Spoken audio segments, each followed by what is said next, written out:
adalah kata yang pantas saat ini, pagi hari ini kita ucapkan kehadiran Allah Subhanahu wa Ta'ala.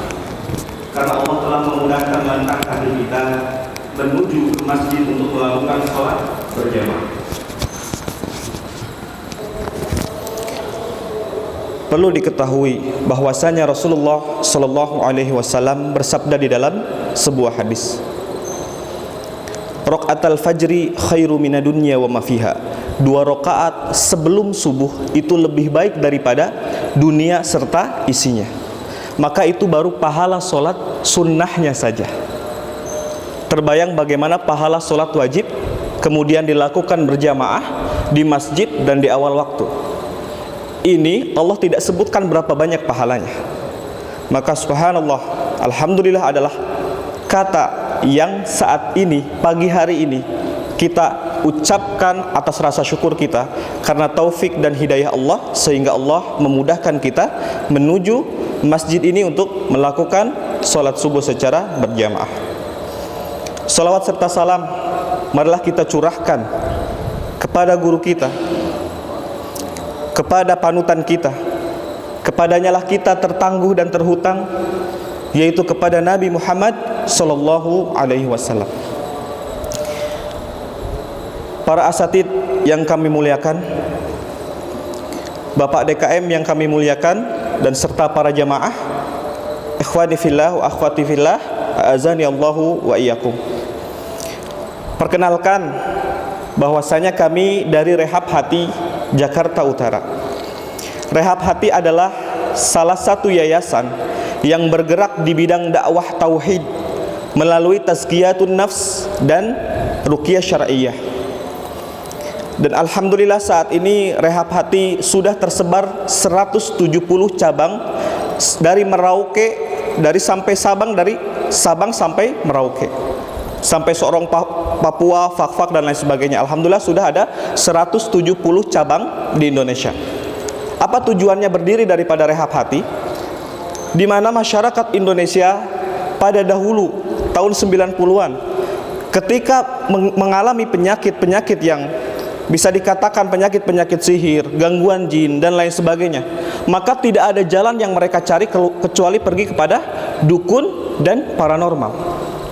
Padahal Rasulullah telah menjelaskan dalam sebuah hadis, barang siapa yang mendatangi dukun, al-kahil, kemudian dia mendatangi saja, maka 40 hari sholat yang pernah dilakukannya tidak akan diterima. Bayangkan ketika kita sholat siang dan malam, mendatangi dukun saja 40 hari sholatnya tidak akan diterima. Kemudian barang siapa, kata Rasulullah, yang bertanya sesuatu kepada dukun tersebut dan mengiyakan apa yang diucapkannya, maka dia sesungguhnya telah kafir terhadap apa yang diturunkan kepadaku, kata Rasulullah. Apa yang diturunkan kepada Rasulullah? Yaitu Al-Quran, mukjizat sampai akhir zaman. Maka atas dasar inilah Rehab Hati berdiri agar menghindarkan masyarakat dari hal-hal yang tidak sesuai syariah, namun Nabi mengiyakannya.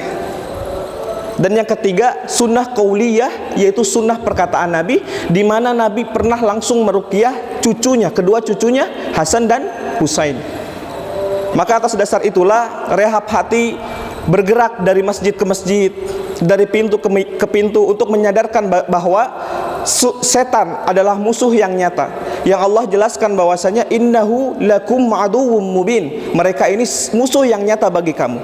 Namun banyak sekali masyarakat kita, masyarakat Indonesia, yang hanya menganggap bahwasanya setan ini ya adalah genderuwo, pocong, kuntilanak, hanya sebatas itu. Tapi apa yang dijelaskan oleh Nabi adalah inna syaitana yajri minal insani majrodam. Sesungguhnya setan itu berjalan dalam diri manusia lewat aliran darah. Maka apakah setan ini bisa biiznillahi ta'ala, dengan izin Allah, membuat makar dalam tubuh manusia berupa penyakit-penyakit yang tidak bisa disembuhkan? Maka jawabannya apa? Dalam surat Shad ayat 41 Allah jelaskan dalam surat tersebut, ingatlah akan hambaku Ayub.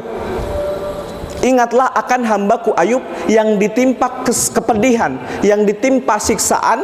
Karena apa? Karena ulah syaitan. Maka inilah dalil yang menjadikan setan itu dapat berulah di dalam diri manusia. Jadi jangan dianggap bahwasanya setan itu adalah genderuwo, pocong, kuntilanak ya Bapak dan Ibu.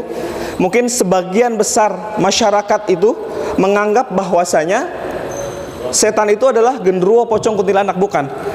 Yang perlu diwaspadai bahwasanya mereka ini musuh yang nyata, yang dijelaskan oleh Rasulullah menyelinap lewat aliran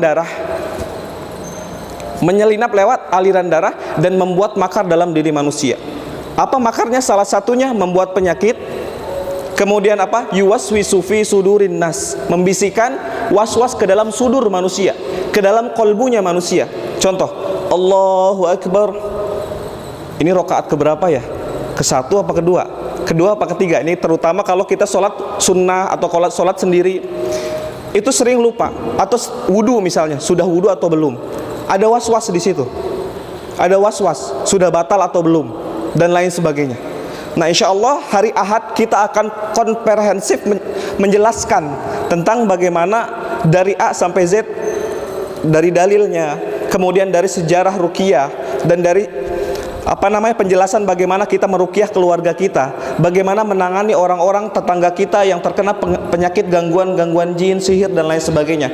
Jadi pulang daripada pelatihan tersebut, diharapkan semua yang menyimak itu akan mendapatkan ilmu bagaimana dia punya bekal untuk meruqyah dirinya sendiri dan keluarganya. Jadi tidak lagi pergi ke tempat-tempat yang seperti itu.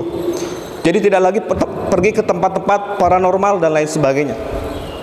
Maka banyak sekali ada subhat-subhat yang perlu kita jelaskan mengenai, mungkin Bapak atau para ustadz di sini pernah menjelaskan atau pernah mendengar bahwasanya ada dalil 70.000 orang yang masuk surga tanpa hisab.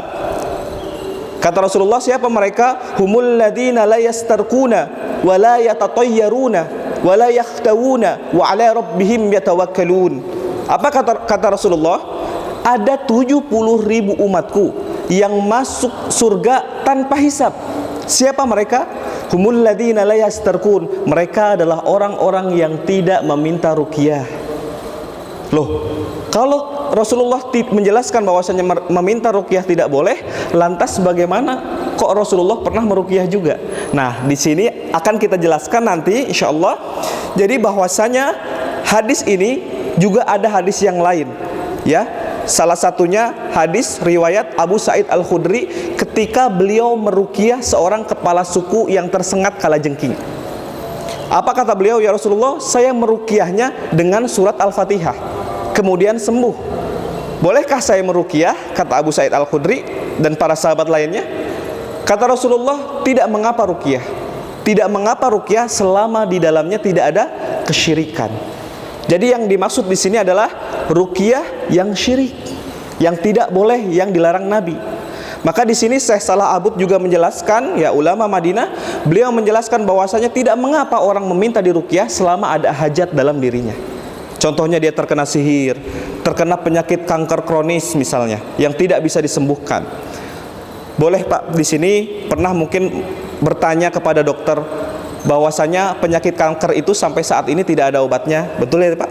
Ya, sepakat bahwasanya penyakit kanker tidak ada obatnya. Padahal kata Rasulullah, setiap penyakit itu pasti ada obatnya. Ketika obatnya tidak ditemukan di dunia, tidak ditemukan di dunia kita, maka obatnya ada di langit. Apa itu? Tadi Ustadz menjelaskan menyampaikan ayat tersebut dalam rakaat pertama. Wa nunazzilu minal Qur'ani ma huwa syifaa'u wa rahmatul lil mu'minin. Bahwasanya Allah menurunkan Al-Qur'an ini menjadi apa? Menjadi syifa, menjadi penyembuh dan menjadi rahmat bagi orang-orang mukmin. Lantas apakah pernah kita mendapatkan orang-orang yang terkena kanker, stroke, kemudian penyakit-penyakit kronis lainnya sembuh dengan Al-Qur'an? Maka jawabannya banyak, bukan hanya 1-2. Dan biiznillahi ta'ala dengan izin Allah. Dan apakah Allah satu-satunya yang tidak bisa tidak, ya bahwasanya gini, Allah tidak bisa tidak mengingkari janjinya. Pasti Allah merealisasikan janjinya. Pasti, dengan pasti, tidak ada keraguan lagi. Maka bahwasanya Allah telah menjelaskan tadi di dalam Al-Quran, wa nunazzilu minal Qur'ani ma huwa shifa wa rahmatul lil mu'minin, bahwasanya Al-Quran ini menjadi obat, menjadi penyembuh bagi orang-orang yang yakin dengan Al-Quran ini. Maka berapa banyak kasus-kasus biiznillahi ta'ala yang sembuh dengan ruqyah syariah. Contohnya kanker, kemudian ada yang mau pasang ring, tidak jadi pasang ring. Karena apa? Di sini kenapa banyak sekali orang yang tidak paham, ketika saya sakit kanker langsung menyalahkan makanan. Oh, saya makanannya enggak betul, kemudian makanannya sembarangan. Padahal ada satu hadis yang ini menjadi dasar bahwasanya bukan hanya makanan yang mempengaruhi jiwa jasad kita. Apa? Ala wa inna fil jasadi mudghah idza salahat salahal jasadu kullu wa idza fasadal jasadu kullu ala wa hiya qalbu. Dalam diri manusia, kata Rasulullah, ada segumpal daging. Apabila daging ini baik, maka akan baik seluruh tubuhnya. Apabila daging ini sakit, daging ini rusak, maka rusak pulalah dan sakit pulalah tubuhnya. Ketahuilah bahwasanya segumpal daging itu adalah qalbu manusia. Jadi bagaimana kita lihat, banyak sekali orang-orang yang terkena asam lambung di sini, mungkin ya bapak-bapak atau ibu-ibu ada yang punya asam lambung. Asam lambung itu berawal dari mana? Bukan karena telat makan dan lain sebagainya, tidak, tapi karena adanya rasa kesedihan dalam dirinya. Sedih yang begitu mendalam. Orang yang sedih, apakah dia nafsu makan? Jawabannya tidak. Orang yang sedih itu melihat makanan enak pun tidak nafsu makan. Akhirnya asam lambung naik karena tidak ada yang dicerna. Nah, disinilah kita harus menjelaskan bahwasanya tidak semua penyakit itu berujung daripada makanan. Maka di sini mungkin para asatid atau para hadirin tahu tentang Dr. Zaidul Akbar. Ya, beliau adalah pakar tibun nabawi. Beliau menjelaskan bahwasanya 20% saja penyakit berpengaruh kepada jasad kita. 80%-nya apa? Qalbu, sesuai dengan sabda Rasulullah SAW. Maka di sini kita akan secara komprehensif menjelaskan tentang ruqyah syariah, dari mulai dalil, kemudian bolehnya atau tidak, kemudian dari di luar sana mungkin ada ya tadi kurangnya penjelasan mengenai dalil 70.000 tadi. Insya Allah kita akan jelaskan ya secara panjang lebar di hari tanggal 16 hari Ahad nanti, insya Allah. Kemudian juga bagaimana perasaan itu sangat berpengaruh kepada jasad kita, sangat berpengaruh kepada jasad kita yang menyebabkan penyakit. Dan bagaimana setan-setan itu mengganggu kita, membuat makar dalam tubuh kita. Ya, jadi jangan anggap bahwasanya setan-setan itu tadi adalah seperti genderuwo dan lain sebagainya. Kemudian sekarang juga beredar bagaimana konten-konten YouTube yang menayangkan anak-anak indigo, orang-orang indigo yang mampu melihat ini dan itu. Insya Allah kita akan jelaskan ya sedikit penjelasan bahwasanya manusia tidak bisa melihat bangsa jin. Manusia tidak bisa melihat bangsa jin. Maka kalau ada orang yang mengaku bisa melihat bangsa jin, oh di situ ada genderuwo misalnya, oh di situ ada kuntilanak dan lain sebagainya. Maka di sini dijelaskan oleh Al-Imam Asy-Syafi'i dalam kitabnya Al-Um, sesiapa yang mengaku-ngaku bisa melihat setan, bisa melihat bangsa jin, maka persaksiannya tertolak. Persaksian di sini apa maksud Imam Syafi'i adalah persaksian syahadatnya terhadap Allah. Kalau dia mengaku-ngaku bisa melihat perkara yang gaib, bisa mengaku-ngaku melihat bangsa jin, maka kata Al-Imam Asy-Syafi'i dalam kitabnya, syahadatnya tertolak. Kemudian Imam Syafi'i juga menjelaskan bahwasanya hanya ada dua kemungkinan orang yang bisa mengaku-ngaku melihat bangsa jin. Yang pertama, dia adalah seorang pendusta, kata Imam Syafi'i. Contoh, kalau kita, apa yang dimaksud pendusta oleh Imam Syafi'i, misalnya kita datang kepada orang yang mengaku-ngaku adalah ustadz dan lain sebagainya. Kemudian ustadznya bilang, oh bapak ini sakit asam lambung, ada yang megangin di perut bapak, atau di kaki bapak ini ada yang megangin, sakit kaki, asam urat. Nah, itu kata Imam Syafi'i, dia telah berdusta. Maka yang kedua, orang yang mengaku-ngaku melihat bangsa jin, kata Imam Syafi'i, dia sesungguhnya dalam tubuhnya bersekutu dengan jin, sesuai dengan firman Allah ayat 6 surat Al-Jin, wa annahu kana rijalun minal insi ya'udzuuna birijalin minal jinni fazaduhum rahaqa. Ada segolongan orang-orang laki-laki dari kalangan manusia membuat perjanjian dengan laki-laki dari kalangan jin. tetapi bangsa jin itu tidak menambah apapun kecuali dosa dan kesalahan. Maka di sini kita perlu jelaskan bahwasanya manusia tidak bisa melihat bangsa jin. Maka atas dasar itulah ini adalah ilmu yang penting, ya termasuk daripada 3 sunnah yang dikerjakan Rasulullah, fi'liyah, takririyah, dan qauliyah. Dan juga ruqyah ini menjadi solusi utama bagi setiap penyakit yang ada dalam diri kita. Karena ruqyah ini, syarat daripada ruqyah syariah itu cuma 3 Pak, tidak ada lagi. Yang pertama hanya dibacakan Al-Quran, dibacakan doa Nabi, dan sembuh biiznillahi ta'ala. Ya, tidak ada pemotongan hewan-hewan yang khusus, misalnya ayam kulit hitam kemudian memindahkan penyakit kepada telur, memindahkan penyakit kepada kelapa dan lain sebagainya. Tidak ada seperti itu. Jadi syarat daripada ruqyah syariah itu cuma 3, cukup 3 saja, tidak perlu ditambah-tambah. Hanya membacakan Al-Quran, kemudian membacakan doa-doa Nabi, dan yang ketiga biiznillahi ta'ala sembuh dengan izin Allah. Maka atas dasar itulah insyaallah hari Ahad kita akan perjelas lagi tentang penjelasan ini. Mudah-mudahan bisa dimengerti ya. Mudah-mudahan Bapak semua di sini bisa hadir menyimak untuk bekal kita, keluarga kita, menjelaskan bahwasanya ruqyah syariah ini adalah sunnah yang begitu penting agar kita terhindar daripada dosa yang paling besar, yaitu kesyirikan. Maka banyak sekali di sini masyarakat khususnya di Indonesia, mungkin tetangga-tetangga kita masih banyak mengaku Islam, dalam KTP-nya Muslim, tapi masih menggunakan ajimat-ajimat, tapi masih meyakini ajimat-ajimat mendatangkan manfaat dan mudarat. Maka atas dasar inilah kita pergi bergerak ke masjid-masjid satu demi satu untuk menjelaskan masyarakat agar terhindar daripada dosa yang paling besar, yaitu dosa syirik. Karena dosa yang tidak akan diampuni oleh Allah kecuali dengan bertaubat sungguh-sungguh. Maka mudah-mudahan penjelasan yang singkat ini dapat membuka wawasan kita tentang ruqyah syariah, dan kemudian ruqyah syariah ini adalah menjadi pengobatan utama bagi kita umat muslim, menjadi pengobatan yang utama untuk keluarga kita sebelum pengobatan atau ikhtiar yang lain. Karena Allah tidak mungkin mengingkari janjinya, sesuai janji Allah bahwasanya Al-Quran ini menjadi sifa'u lima fis sudur, menjadi penyembuh bagi manusia dan menjadi penyembuh bagi setiap penyakit yang ada dalam dirinya manusia.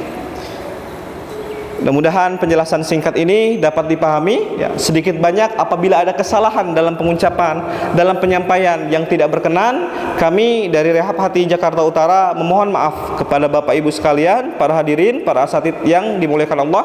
Mudah-mudahan insyaallah semoga umur kita sampai pada tanggal 16 nanti, insyaallah kita akan menjelaskan secara komprehensif tentang dalil dan keutamaan ruqyah, dan juga bagaimana praktek atau demonstrasi ruqyah tersebut.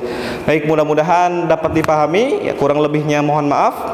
Ada kekurangan, saya meminta ampun kepada Allah dan memohon maaf kepada para jamaah sekalian. Jika ada yang benar maka datangnya dari Allah.